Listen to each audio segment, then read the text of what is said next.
গিয়ে না বসেন, তাহলে আপনাদের কয়েকজনের জন্য ডিজিএফআই প্রতিষ্ঠানটির আমরা সুনাম ক্ষুণ্ণ হতে দিব না। তারা আমাদের বাসার নিচে এসে দাঁড়িয়েছে, গাড়ি নিয়ে বলে জানালা খুলে দেখেন, আপনারা যদি নিজেরা না নেমে আসেন, সহযোগিতা না করেন, আমরা আপনাদের বাসায় যাব। এক্ষেত্রে যদি আপনাদের পরিবার আপনাদের সাথে ঝামেলায় জড়িয়ে যায়, তার জন্য আমরা দায়ভার নিব না। অসংখ্য রক্ত গিয়েছে, অসংখ্য জীবন গিয়েছে। আপনারা যে আজকে ধীরে ধীরে সিক্রেট কথাগুলো বলছেন, আপনাদের প্রতি অনুরোধ, আমরা আমাদের জায়গা থেকে চেষ্টা করব সর্বোচ্চ, আপনারা সর্বোচ্চ চেষ্টা করুন। সিক্রেট গুলোকে ওপেন সিক্রেট করতে হবে, ওপেন সিক্রেট গুলোকে ওপেন করতে হবে। একটা গোষ্ঠী আমরা দেখেছি, এই গোষ্ঠীটার সংখ্যা আনুপাতিক হারে সবচেয়ে বেশি, যারা আসলে নীরব দর্শকের ভূমিকা পালন করে, এবং নীরব দর্শকের ভূমিকা পালন করতে গিয়ে পরোক্ষভাবে আসলে তারা ওই ক্ষমতা এবং ক্ষমতাসীনদের এবং তাদের যারা তোষামতকারী তাদেরকে আসলে পরোক্ষভাবে একটি সাপোর্ট দিয়ে থাকে। কারণ তারা যখন এত বড় একটা সংখ্যক এবং সবচেয়ে বেশি সংখ্যক অ্যারাউন্ড 60 to 70% তারা যখন এই ভূমিকায় থাকে, তখন মনে করে নেওয়া হয় যে মৌনতা আসলে সম্মতির লক্ষণ। এবং অল্প কিছু মানুষ, কয়েক পার্সেন্ট হতে পারে, এটা অবশ্যই 5%-এর নিচে হবে, অল্প কিছু মানুষ রয়েছে যারা আসলে এই যে অন্যায়গুলো, নিপীড়নগুলো, অত্যাচারগুলো, এই অত্যাচারগুলোকে অত্যাচার বলার সাহস রাখে।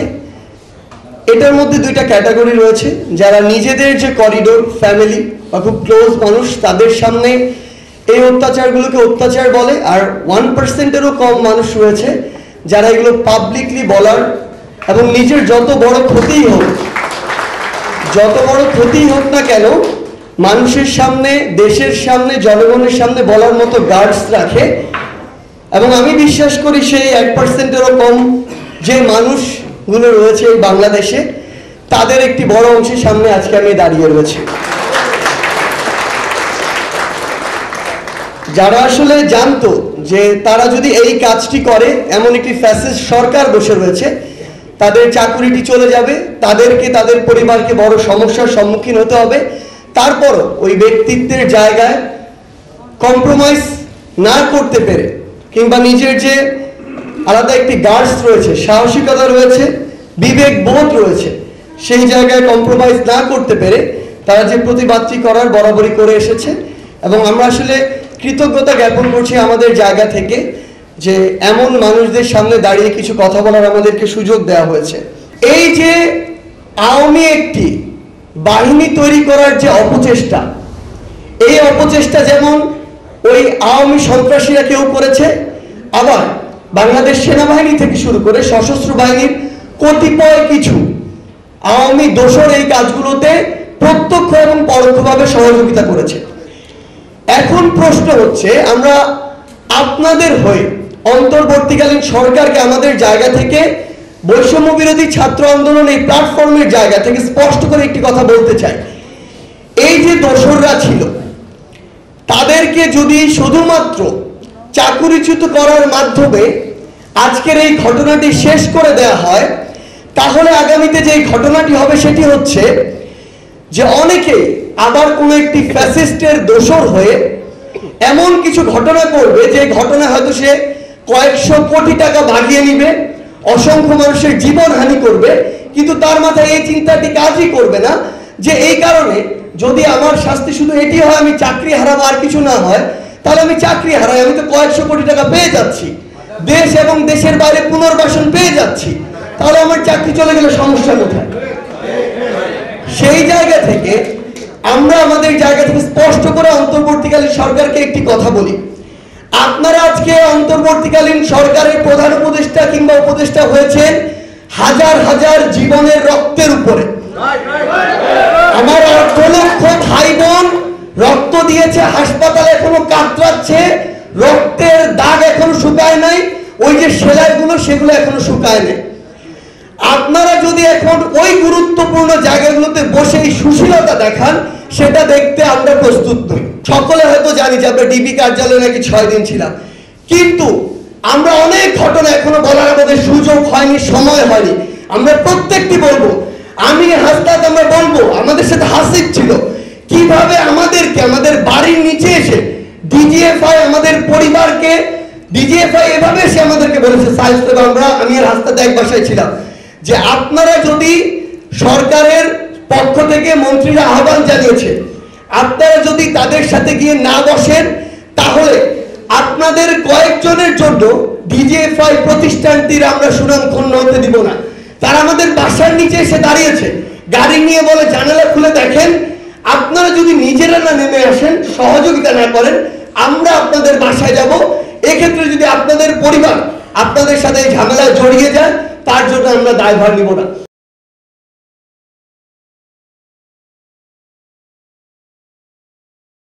বাধ্য হয়ে আমাদেরকে বাসার নিচে আসতে হয়েছে। আমাদের স্পষ্ট মনে আছে, বৃহস্পতিবারে 18 জুলাই আমাকে এবং হাসনাতকে যখন সেখান থেকে ডিজিএফআই নিয়ে যায়, তারা প্রথম দিন আমাদেরকে না বলে রাষ্ট্রীয় অতিথি ভবন পদ্মায় প্রথম দিন নিয়ে যায়, এবং সেখানে ডিজিএফআই যে অফিসাররা ছিল, সকল অফিসার অন্তত 20 জন ছিল, even if DG of DGFI itself himself সেখানে উপস্থিত ছিল। তারা আমাদেরকে বাধ্য করতেছিল ওই মুহূর্তে যে আমরা যেন ওই 3 জন মন্ত্রী, তারা আরেক রুমে পাশে বসা ছিল, তাদের সাথে যেন আমরা কথা বলি। আমরা ওই দিন স্পষ্ট করে 18 জুলাই দিন বলেছিলাম যে আমাদেরকে যদি ওই 3 জন মন্ত্রীর সামনে আপনার নিতে হয়, তাহলে যেটি হবে যে 3 জন মন্ত্রীর সামনে এটি প্রুফ হবে আপনারা আমাদেরকে জোর করে সেখানে নিয়ে যাচ্ছেন। আমরা সুস্থ অবস্থায় আমাদেরকে আপনি ওই 3 জন মন্ত্রীর সামনে দিতে পারবেন না। এবং ওই দিন পুরো টিম, ডিজিএফআই অন্তত 20 জন অফিসার সেখানে ছিল, পুরো টিম তারা ওই জায়গায় আমাদেরকে নিয়ে যাওয়ার সর্বোচ্চ চেষ্টা করে, কিন্তু নিতে পারেনি। এরপরে তারা সেখান থেকে 18 জুলাই রাতে আমাদেরকে একটি সেফ হোমে নেয়, আমরা জানি না কোথায়, তারা তাদের গাড়িতে করে নিয়েছিল। এবং 3 জন মন্ত্রী সেদিন সেখান থেকে আমাদের সাথে কথা না বলে, দেখা না বলে তাদেরকে চলে যেতে বাধ্য হতে হয়। এবং পরের দিন 19 জুলাই, এই ঘটনাটি যদি আমি পুরো বর্ণনা বিস্তৃত বলি আমার অন্তত 1 ঘন্টা সময় লাগবে। আমি শুধু একটি সামারি বলছি যে পরের দিন 19 জুলাই ওই সেফ হোমে অন্তত 10টা আলাদা আলাদা টিম এসেছে আমাদেরকে বিভিন্নভাবে ইমোশনালি ফোর্সফুলি বাধ্য করার জন্য, যেন আমাদেরকে 3 জনের মন্ত্রীর কাছে নিয়ে যেতে পারে। এন্ড ফাইনালি সন্ধ্যার পরে যখন আবার ডিজিএফআই চিফ সহ তার পুরো টিম প্রায় 20 থেকে 30 জনের এসে, এরপরে বিকালেতে সেখানে হাসিবকে আবার নিয়ে আসা হয়। তাদের কথা হচ্ছে, হয় আমাদের 3 জন 2 জন না থাকলে তাদের কোনো সমস্যা নেই, বাংলাদেশের আওয়ামী লীগের কোনো সমস্যা নেই, কিন্তু এই 2-3 জনের জন্য তারা তাদের ইনস্টিটিউশনের যে সম্মান সেটা ফ্যাসিস্ট আওয়ামী সরকারের কাছে নষ্ট হতে দিবে না, এ হচ্ছে তাদের ইন্টেনশন। এবং ফোর্সফুলি আমাদেরকে পর্দায় নিয়ে যাওয়া হয়। আমরা আমাদের জায়গায় স্পষ্ট করে বলেছিলাম যে আমাদেরকে যদি এখানে বসানোর চেষ্টা করা হয়, তাহলে এখান থেকে আমাদের লাশ বাইরে যাবে, আমরা বাইরে যাব না। এবং আমরা আমাদের জায়গা থেকে 3 জন মন্ত্রী বারবার বলার পরেও আমরা আমাদের জায়গা থেকে তাদের সেখানে বসিনি পর্যন্ত। এবং আমরা নিজেরা যে দাবিগুলো ঠিক করেছিলাম সেই কাগজটি দিয়ে আমরা যখন বের হয়ে আসি, এখানে কিছু মিডিয়ার ভাই, আমি জানি না তারা এখানে আছেন কিনা, ডিজিএফআই তাদেরকে সিলেক্টিভ কিছু মিডিয়া কল করেছিল। ডিজিএফ যখন মিডিয়াদেরকে আমাদের সামনে দাঁড় করিয়ে দেওয়া হয়, তার পিছনে ডিজিএফআই অফিসাররা দাঁড়িয়েছিল। এবং প্রথমবার যখন তাদের মন মতো কথা হয়নি, সেটি বলানোর জন্য দ্বিতীয়বার আবার তারা আমাদের কথা নিচ্ছিল, এবং তারপর আমরা সেই কথা রিপিট করেছিলাম। এবং ওই দিন আমরা দেখেছি, আমরা শুরুতে যে কথাটি বলেছিলাম যে আমরা এখানে কোন রকমের আলোচনার জন্য আসিনি, কোন রকমের আপনাদের সাথে বৈঠকের জন্য আসিনি, আমরা আমাদের দাবিগুলো শুধু জানিয়ে যেতে এসেছি। কারণ এগুলো পৌঁছানোর কোনো ব্যবস্থা এই ফ্যাসিস্ট সরকার রাখেনি। নেটওয়ার্ক বন্ধ করে দিয়েছে, কারফিউ দিতে যাচ্ছে, আমাদেরকে কোথাও যেতে দেওয়া হচ্ছে না, সেই হাউস নামে সবচেয়ে নির্মম একটি হাউসে আমাদেরকে বন্দি করে রাখা হচ্ছে। সেই জায়গায় দাবিগুলো জানিয়ে শেষে যখন আমরা এই কথা বলে আমাদের কর্মসূচি চলবে স্পষ্ট করে ঘোষণা দেওয়া হয়, সেদিন আমরা দেখেছিলাম ডিজিএফআই কিভাবে মিডিয়া কন্ট্রোল করে। প্রত্যেকটি লাইন তারা ঠিক করে দিয়েছে, মিডিয়ার কোন অংশটুকু যাবে তারা ঠিক করে দিয়েছে। আমাদের কথাটুকু, যেটি আমাদের কথাই ছিল না, সেই কথাটুকু আমাদের কথা দিয়ে ওই মিডিয়াতে প্রচার করা হয়েছে। এই কাজগুলো আমরা আমাদের এই যে সময়টুকু আমরা যে কি অভিজ্ঞতার ভিতর দিয়ে গিয়েছি, আমরা এগুলো এখন পর্যন্ত তুলে ধরার বা শেয়ার করার সময় পাইনি।